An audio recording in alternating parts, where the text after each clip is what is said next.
green cement.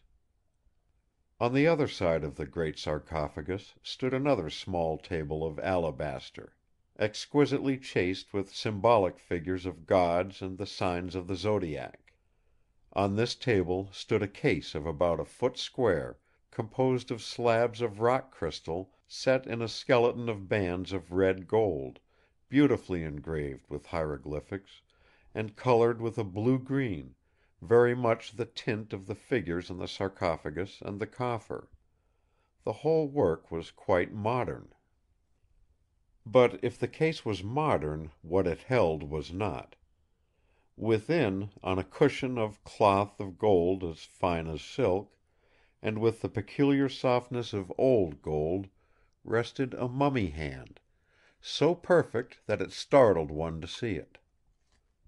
A woman's hand, fine and long, with slim tapering fingers, and nearly as perfect as when it was given to the embalmer thousands of years before.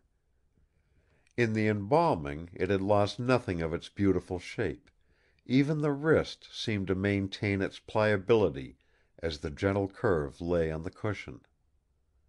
The skin was of a rich creamy or old ivory color, a dusky fair skin which suggested heat, but heat in shadow. The great peculiarity of it, as a hand, was that it had in all 7 fingers, there being 2 middle and 2 index fingers. The upper end of the wrist was jagged, as though it had been broken off and was stained with a red-brown stain. On the cushion near the hand was a small scarab, exquisitely wrought of emerald. "That is another of Father's mysteries. When I asked him about it, he said that it was perhaps the most valuable thing he had, except one. When I asked him what that one was, he refused to tell me, and forbade me to ask him anything concerning it.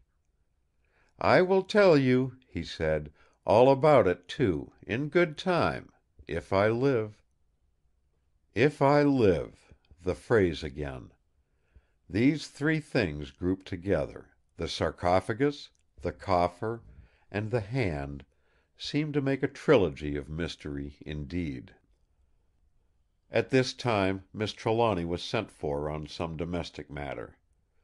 I looked at the other curios in the room, but they did not seem to have anything like the same charm for me, now that she was away. Later on in the day I was sent for to the boudoir where she was consulting with Mrs. Grant as to the lodgment of Mr. Corbeck.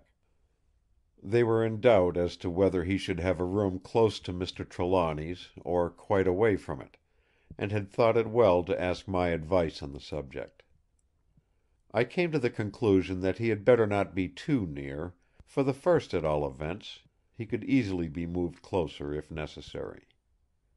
When Mrs. Grant had gone, I asked Miss Trelawny how it came that the furniture of this room, the boudoir in which we were, was so different from the other rooms of the house. "Father's forethought," she answered. "When I first came, he thought, and rightly enough, that I might get frightened with so many records of death and the tomb everywhere. So he had this room and the little suite off it, that door opens into the sitting room, where I slept, last night, furnished with pretty things. You see, they are all beautiful. That cabinet belonged to the great Napoleon." "There is nothing Egyptian in these rooms at all, then?" I asked, rather to show interest in what she had said than anything else, for the furnishing of the room was apparent. "What a lovely cabinet! May I look at it?" "Of course, with the greatest pleasure," she answered with a smile. "Its finishing, within and without, Father says, is absolutely complete." I stepped over and looked at it closely. It was made of tulip wood, inlaid in patterns, and was mounted in ormolu.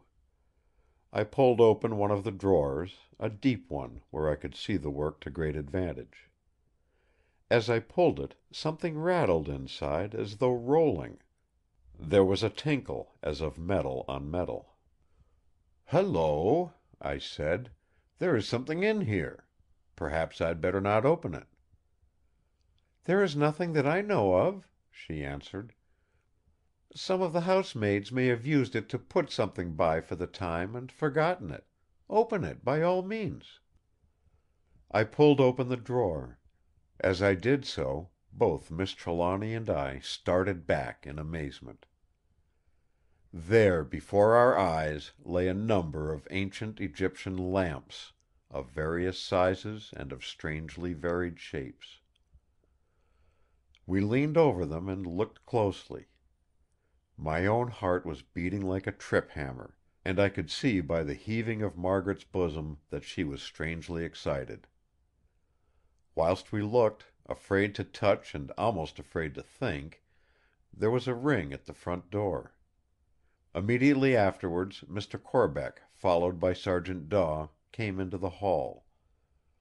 The door of the boudoir was open, and when they saw us, Mr. Corbeck came running in, followed more slowly by the detective. There was a sort of chastened joy in his face and manner as he said impulsively: "Rejoice with me, my dear Miss Trelawny! My luggage has come and all my things are intact." Then his face fell as he added: "Except the lamps. The lamps that were worth all the rest 1,000 times." He stopped, struck by the strange pallor of her face. Then his eyes, following her look and mine, lit on the cluster of lamps in the drawer. He gave a sort of cry of surprise and joy as he bent over and touched them. "My lamps! My lamps! Then they are safe, safe! But how in the name of God, of all the gods, did they come here?" We all stood silent. The detective made a deep sound of intaking breath. I looked at him, and as he caught my glance he turned his eyes on Miss Trelawny, whose back was toward him. There was in them the same look of suspicion which had been there when he had spoken to me of her being the first to find her father on the occasions of the attacks. Chapter 9. Recording by Roger Moline.